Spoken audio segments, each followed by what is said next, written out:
Hello guys! Welcome to my YouTube channel, Amo Kusina. Let's start cooking!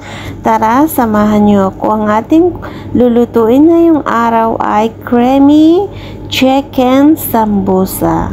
So tara, ginisa ko na yung ating sibuyas. Nilagay ko na din yung ating bawang.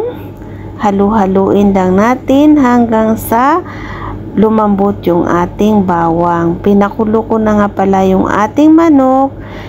Isang chicken breasts na pero malaki yung aking ginamit. Kapag maliit ang lutuin nyo ay dalawa.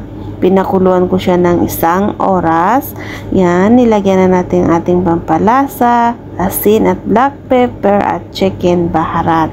Halu-haluin natin uli hanggang sa magkahalo yung mga sangkap na inilagay natin. Then, gumamit din tayo dito ng isang carrots. Isang carrots yung aking ginamit dito. Haluin natin hanggang sa lahat ay magkahalo. Maglalagay din tayo dito ng cabbage. Yung atin namang cabbage, ginayag ko na din ng maliliit na super liit at nipis. Ngayon, ilagay na natin. Pinakahuli kong nilagay yung ating cabbage dahil madali lang naman siya maluluto. Kapag luto na yung ating cabbage, hahanguin na natin yung ating ipapalaman mamaya sa ating chicken sambusa. So, luto na. Ngayon, magra-rough na tayo. Ito yung gamit kong sambusa. Ilagay na natin, niluto natin kanina manok at saka pinagsamang mga gulay.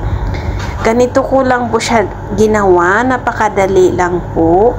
Kaya gawin nyo na din. Lalo na ngayong malapit na yung nalalapit na naman ang buwan ng Ramadan. So, isalin nyo din ito sa listahan ng mga lulutuin ninyong pagkain. Ito ay paborito dito sa kusina ni Amo. Lagi ko itong ginagawa sa buwan ng Ramadan. Ito ay hindi nawawala at maganda din ito sa dinner, mga kaamo kusina. So, yan. Kinanito ko lang siya. Parang gumawa lang ako ng turon. Madali lang talaga siya gawin. Very easy talaga. Ganyan. Then, ilagay natin sa isang bayrox. Then, kailangan din natin dito ng cooking cream. 1 baso yung aking ginamit dito. Ayan, ito yung gamit kong cooking cream. Then, 3 tablespoon cream cheese. Kahit anong brands po, pwede basta cream cheese. Pwedeng cheddar, crab. Yan, haluin natin ng mabuti hanggang sa kumulo. Pag kumulo na, papatay na natin yung apoy. Ang nilagay ko nga pala ditong pangpalasa, black pepper at saka asin.